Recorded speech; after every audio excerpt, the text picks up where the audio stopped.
Hey everyone, I have all the biggest news and leaks regarding Quest and virtual reality over the last week. All references are located down in the description. Let's jump into it. So to start, Meta is taking an Android approach to their software for their Quest operating system. So what is happening now is that the Quest hardware, meaning the actual physical headsets, is going to be a specifically Meta device, whereas now they are taking their operating system, they are now licensing that to other companies for them to use, which is a very similar tactic to what Android uses for their smartphone devices in order to compete with Apple and take a higher market share.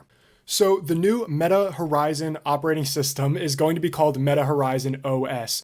So this operating system is going to be available for all other manufacturers to be able to put into their headsets. So what we're going to see is probably a lot more virtual reality headsets popping up using the Meta operating system because it's so built out and works so well with such a wide variety of headsets.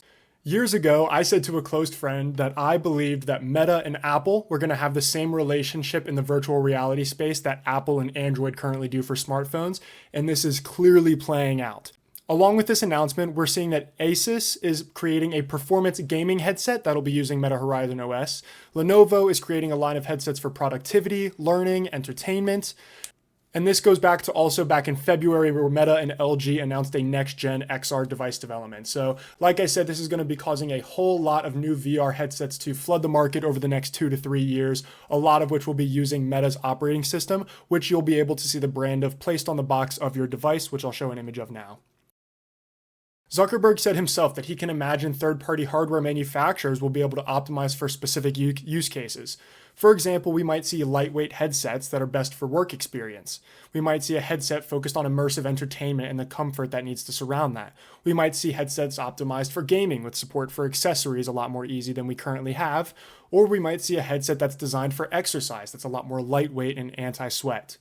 Currently, we basically have headsets that are kind of meant for every single use case, but really being able to niche down and manufacture these things at a more optimal cost based on size and compute needs for specific use cases is going to be a lot more beneficial.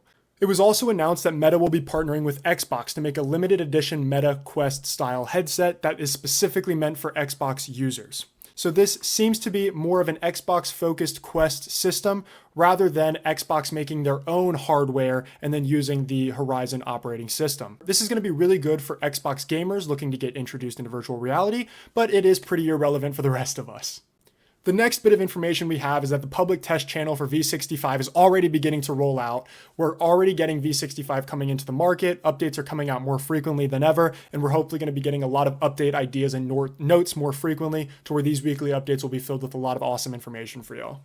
It was found that there were 2 secret updates that were published in V64 that nobody actually talked about in the release notes.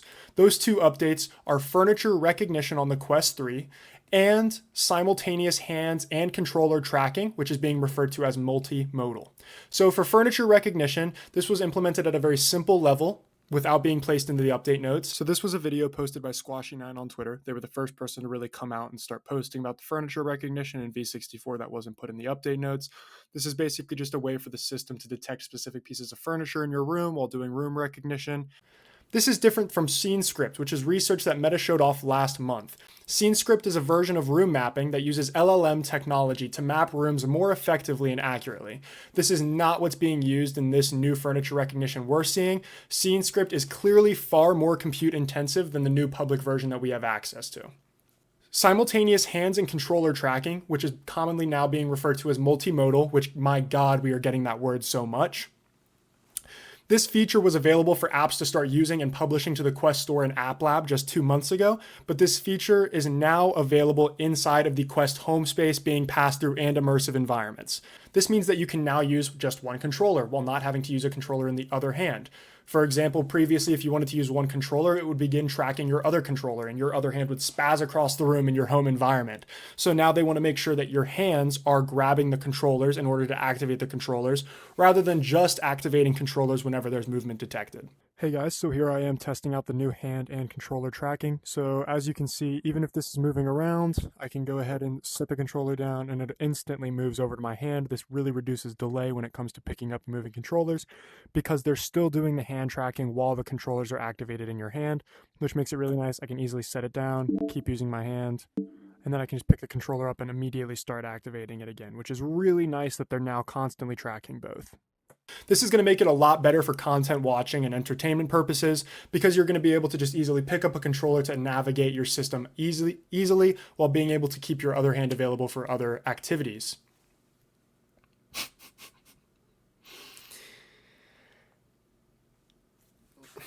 There were some leaks with the user interface design changes that Meta is looking to implement. So this was found from Luna on Twitter, which of course is linked down below along with all my other sources for this news. We were not able to find where this information leaked from because Luna says that they were not supposed to see it. But this interface design is kind of showing an overhaul of what a new interface might look like when you're using the Quest operating system. This doesn't seem like a significant overhaul from what we currently have. There was also some implementations of transparency in the menu available. Honestly, in my opinion, the thing that we're really missing out on the Quest operating system is the ability to move applications freely. I really don't understand why we're stuck to having 3 windows side by side in the Quest operating system. It seems like there's a lot more opportunity when you're able to place applications all around your room, such as what you're available to do in Vision's operating system. Hey guys, I wanted to shout out this video by Shane Craig on YouTube talking about how to get free floating windows on the Quest 3 because I think that this feature is something really, really cool for virtual reality that I think most people should try.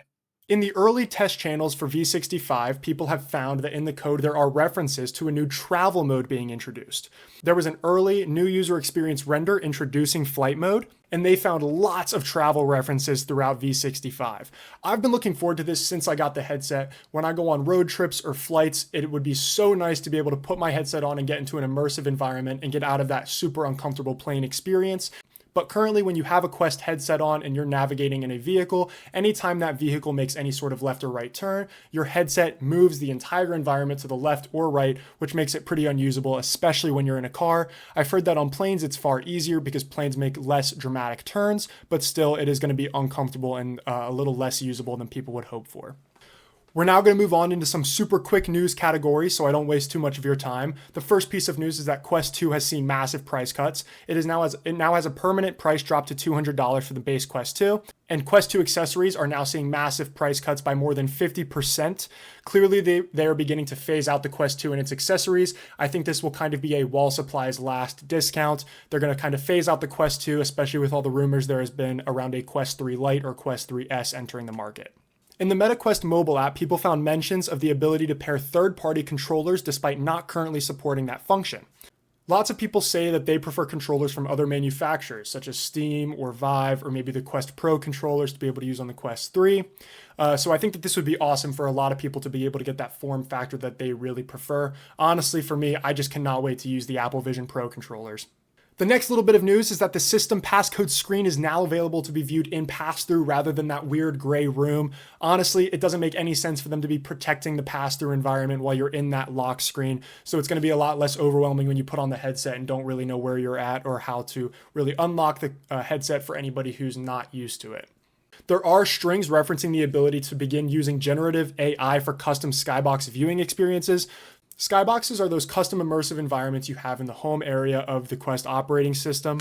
What this generative AI feature is referencing is the ability to type in a prompt to create a new immersive environment around you. I think this is being really underhyped. Other people have talked about how this is already possible by simply uploading images from a prompt from your computer. I don't think people realize how cool this is going to be when it's on the go and it's a super seamless experience for the user to be able to change their environment.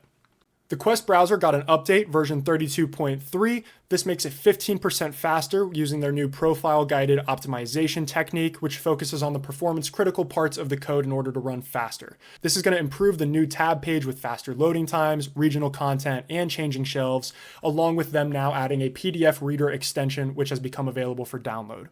Last and basically least, the 120 Hz refresh rate is automatically implemented in V64. Lots of people were concerned with the fact that this little indicator for enabling 120 Hz was removed from the settings, but that's because it is simply automatically enabled at this point for all Quest users. So no need to worry, your Quest 3 is running at 120 Hz right now. Hey guys, so I wanted to thank you guys for watching this video. This was the first time I've made one of these weekly update videos for VR, and I love being caught up in the space, so hopefully I get to keep doing this every week. Let me know what you guys thought down below, and I will see you guys with all the new news next Tuesday.